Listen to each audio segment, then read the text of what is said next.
I had all these, pictures of myself winning the starting job fully and, being a redshirt sophomore and stepping into position and being successful. Right. With K-State's history at quarterback, that usually doesn't happen with a young quarterback, and I wanted to be the first to do that and accomplish all these things, go to a bowl game, all these different things. And whenever things started just spiraling down and not planning out that way, I was questioning a lot about myself, really, as a person and as a player, a leader.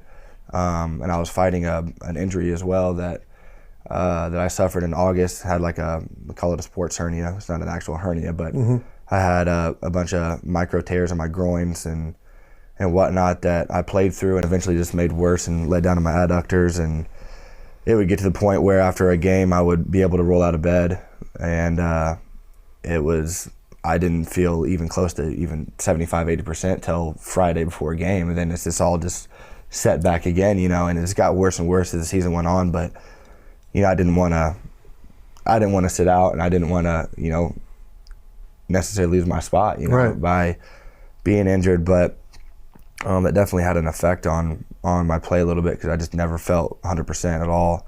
And then later on versus TCU, got a concussion, and that was my first concussion I ever had.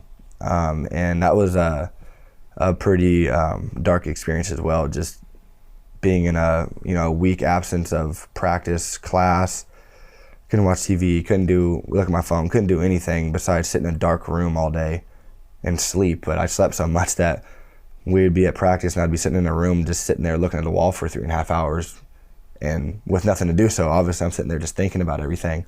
And that was tough. That was really tough. And, I'm not afraid to really share my personal experiences, good and bad, just in the fact that I would hope that, my experiences will be able to help other people out there who may be experiencing something, obviously maybe not in the football aspect, but just in life in general of, it's a true learning experience and a time in my life that was pretty difficult, but as many people know that I've experienced much worse in my life. So that kind of put things in perspective, but I'm very appreciative for that time that I had last season. And there was a lot of, I say all those things, but there was a lot of good things to take away from that as well. I got some good experience and got some, good competition with the Big 12. And, it's just the more reps and repetition and, mistakes and good, you learn so much. And I'm so thankful that I had that opportunity to do that last year.